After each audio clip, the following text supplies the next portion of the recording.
پیغمبر خدا صلی الله علیه و سلم فرمودند که اتقوا الدنیا و اتقوا النساء، ای دنیا و زنک ترسه که فتنه در تگ پای میاد. نوح پیغمبر کی غم دو، یوسف پیغمبر کی با سوران بود، همه زنکا بودن. شما شوخی نفهمه. خداوند در قرآن انما الاموالکم و ازواجکم و اولادکم و اموالکم و ازواجکم فتنه لکم، زناتون، مالاتون، فرزنداتون فتنه هاتون هم میگه. شوخی نکنه این مسئله را. فتنه همینه که یک چیزی خوب بدور میکنن اینو. برای پیغمبر گفت خدا لعنت کنه فتنه کنه. برای همین این فتنه چیزی بده. شما شوخی نفهمه.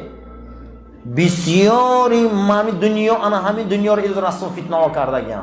ما مرده که فتنه گرم داریم، زنه که فتنه گرم داریم. در 18 جای قرآن خداوند مال و زن و فرزند دشمن و فتنه میگه. برای همین بسیار احتیاط باشیم.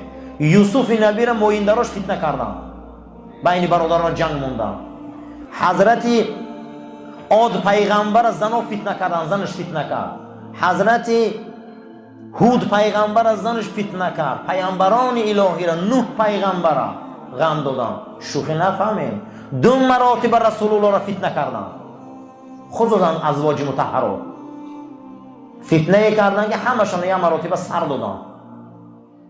2 مراتب سوره احزاب زنها به حلائل به همون ناز نعمت دنیا فریفته شدن، زبان درازی به رسول اکرم کردن. حتی که حضرت عمر خندیده است. بعد یک روز حضرت ابوبکر آمد گفت چرا میخندی عمر؟ گفت یک کاری عجایب کردم. گفت چیکار کردی؟ گفت من در خانه درنگی بودم، 700 خانه اومده، خانه پیغمبر خبرش اوچش گفته است که پیغمبر در خانهش آبی سلقین داره و خرما، دیگه هیچی خوردن نداریم. ما همین بوریا داره، اندک زندگی هیچ زندگی نداریم که وای من دیدگی نبوده. منم از می پشت آمدم و از همین گردنش با تمام قوت خپیدم، در زمین جقیدم، گفتم اگه میکشم تا که تو کی که خانی پیغمبر اومده خانی من گپ میزنی؟ تو کی که امروز خانه شوهرت اومده خانی من گپ میزنی؟ که حالت ابوبکر خندید و عایشه کارا کرده بود. عایشه را من چنان قرتخش داشتم که ایهوش را باید دست خلوش کردم. تو شما کیه که خانی رسول اومده گپ میزنی؟ امروز انمی خبربری خبر بیاری ها با طلاق برده میرسونه. اگر نامعقول کردن گوی نامعقوله. خشا به حال خسرایی که رنگ ابوبکر عمر باشم که دخترمی قبل قرتخش داشت میگه انا این وزبینیا رو آمدن بعد از این در حلائل چیه؟ تمام زیباگی در وقت دست درازی کردن. پیامبر این و آن گفت. بعد از اون قرآن گفت النبی اولی بالمؤمنین من انفسهم و ازواجهم امهاتهم. زنای مردم، این پیغمبر برای شما ای جاناتون شیرینه و زنای پیغمبر برای شما مادره تا قیامت. اگر اینا دنیاداری و همه حلائل و همه چی در میرفت اینا مادر نمیشدن. اینا مادر ایروی چی شدن؟ ایروی انامین کار که او پدرها آمدن که جقیدن که بس کنه این کارا. پیامبر گفت من از امتم ای فتنه میترسم. چقدر امروز بین ما در فتنه، چقدر بین ما در دستیسه چی خواه بدار میکنن. برای رسول اکرم گفت خدا لعنت کنه فتنه کنه. پروردگار ما هم دعا میکنیم پروردگار زنی فتنه‌گر قدیم مرد فتنه‌گر لعنت کرد. برای به هیچ چیز میسازم، به هیچ چیز. امروز عبدالله ابن یکی از یهودیان بود، عبدالله ابن سلام نه دیگرش بود، از یهودیان آمد که پیامبر اکرم از دنیا گذشته، دانوگی نو بین. عبدالله ابن سبا میبیا که امروز رسول اکرم مرد است و در حال فتنه را بیدار میکنه که پیغمبرا که جایی ده که مردن درست میگن که رسول الله مرد، بله بیا میگه که پیغمبر از زمین بیت المقدس بریم پره باباش ابراهیم ده گور کنید. دانوگی یهود بین تاریخ نگاه میکنن. اگر جسد مبارک رسول اکرم قدس میبردن فکر کن که امروز ما غلامی او بودیم. که ابوبکر صدیق میخزن میگه پیغمبرا در که جایی که قبض ارواح شون همونجا گور میشن. این نامعقول کردی برو اینجا. برای همین فتنه را بیدار میکنن. چقدر امروز از عالم اسلام فتنه بیدار کردن، چقدر فتنه ها خزاندن، دسیسه ها کردن.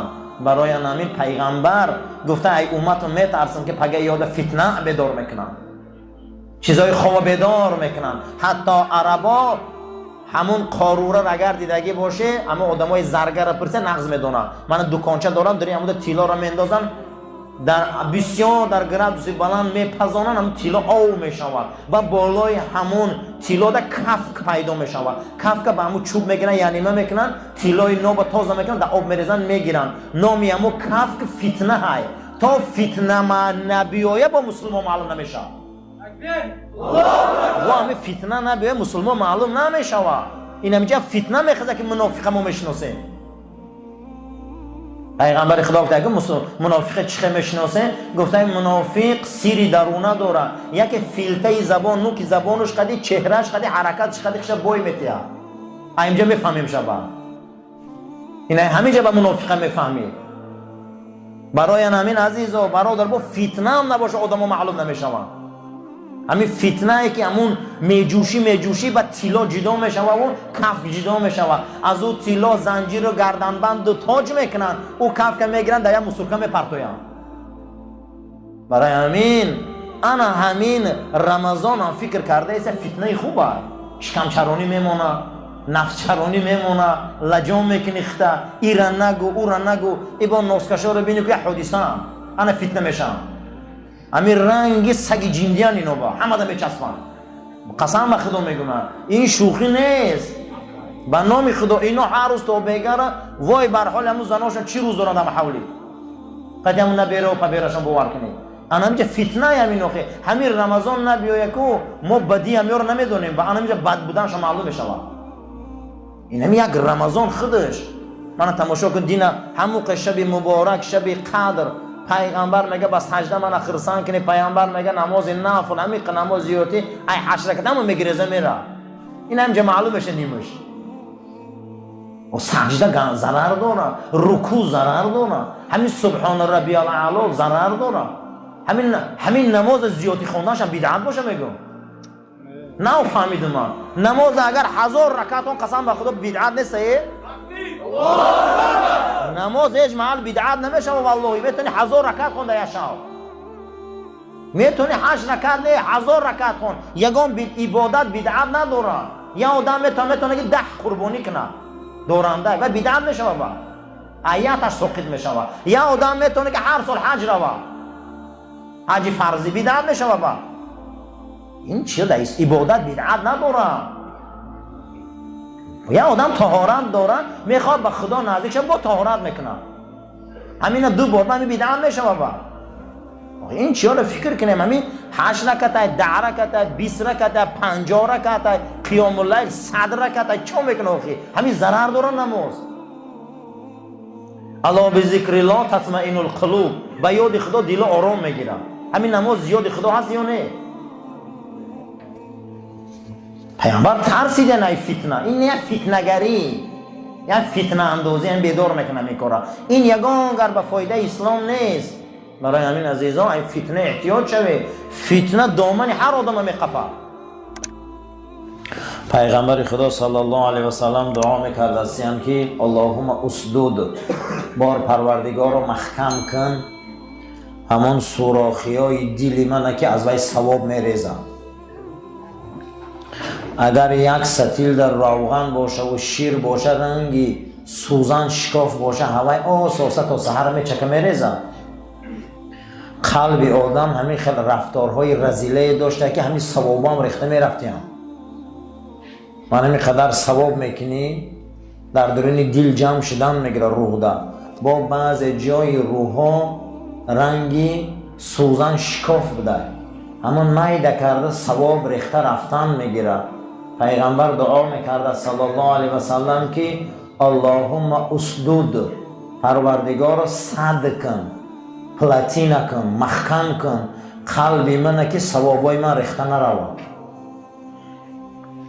همین آمدن ما شیشتن ما گوش کردن قرآن و امر معروف همین دوادمون برای چیه؟ همین ثواب این یک رفتاری به معنی قدی همون ثواب ریخته رفتن میگیره. برای همین دعا کردم در کوره که خداوند و انمون شکافی های قلب ما را محکم کرد، شکافی های قلب ما را مستحکم کن که ثوابمون ریخته نروه. آدم ها امروز یک درخت میشیرانند، دلشان برای درختشان میسوزه. آدم یک مرغ داره، دلش برای مرغش میسوزه. یک درخت میشیرانی وقتی یک جا رفتن ده همون درخت یک کس پدوس میکنه که میره نگاه کن. باغ تا ده یک کس پدوس میکنه که نگاهش کن. اگر تا ده یک کس پدوس میکنه که نگاه کن. همین آوت استفاده بر بخور، این کن آن کن، همین کارا کن که همین رسوا نشوه. پیغمبر 1.5 میلیارد امت با بسوحی پرتفته میره. این قدر مهنت کرده، عذاب کشیده، شهرش ترک کرده، زادگاهش ترک کرده، مهاجرت رفته، عذاب کشیده، سنگ خورده، دشنام کردیانش، چهره هاش سنگ پرتفتیان، چه عذابای دایی رهنه کشیده. ایره نغز دانین آدم ها یک درخش فکر میکنه اما او غم امت نمیخوره. این همین فکر کنیم ما که با غم امت نمیخوره و این در او زمان با کمتر بود. امروز 1.5 میلیارد خودشان گفتیان که از امتم از یک چند چیز میترسم که فردا بالای امتی من در میبیام. حضرت گفتیان چیه؟ گفته یکم ریبا پراتسینخری. از امتم گفته در حق پامی ریبا پراتسینخری میترسم که اینا پگه پراتسینخر میشن. اینا بین که اکنون اولین چیزی که نهال امت خم میکرده، میان امت میشکسته، امت به ایمان میکرده، امت رسوا میکرده، این پراتسینخری بوده. شما خودتان ناز میدونید چقدر مسلمان ها پراتسین دادن بین یکدیگریش. خانه های یکدیگریش گرفتن، ماشین های یکدیگریش گرفتن، یکدیگری ها چه تحقیری هایی نکردن، چه به‌حرمتی هایی نکردن تا به امروز در جامعه ما هستند. پیغمبر خدا صلی الله علیه و سلم فرمودند که ربا پراتسین 33 دروازه دارد. ای همه دروازه سبکترینش به مادر نزدیک کردن است. این ترسیدن رسول اکرم. در دیگر حدیث گوهربارشان حضرت فرمودند که یکی از نشانه های قیامت همینه که مردم دیگر به فایز زندگی کردن نمیتونن. باز تماشا کنه دیگه همه ایچی را مردم رفته فایز خدی گرفته است. فایز خدی پول میگیره، فایز خدی خانه میگیره، فایز خدی ماشین میگیره، فایز خدی حولی میگیره، فایز خدی چی عملوی نکرده است. حتی نگاه کنیم که همون کارت ها هم هر روز ما دا فایز میتیم که ای وقت استفاده بر فایز نمیتیم. ایتا میکنیم. پیامبر در او زمان میگن که من از امتم ای فایز میترسم. من از امتم ای فایز میترسم. روز میشم که یگان تایینون نمیمونه که در فایز ندرویم. این معجزه شونه. میدونیستیم که روز میشه همه ما در فایز میدرویم. من با اون خدمت تقریبا میگه قرض گیرای بانک. معلوم ده پیامبر میدونیسته که همین زمان میبیو برنامه یهود غلبه میکنه. وقتی که فایز خورد مردم میره نغز دان دعاش قبول نمیشه و دیگه افلاسی دادرنش. اما ببینید افلاسی ای این رسول الله ترسیدیم، ای نهال امت ترسیدیم که امتی من نهالش حیف میکنن بر ریبا. دویم گفته به فتنه. دویم به چی بوده؟ به فتنه. فتنه هر یک فرد مسلمان خاصتا فتنه میقپه. این آیه مبارکه قرآن است. یکی از فتنه های وزبین ای درون دین فتنه ایجاد میکنن. همین قدر فتنه های میخزانن که حیران میمونی.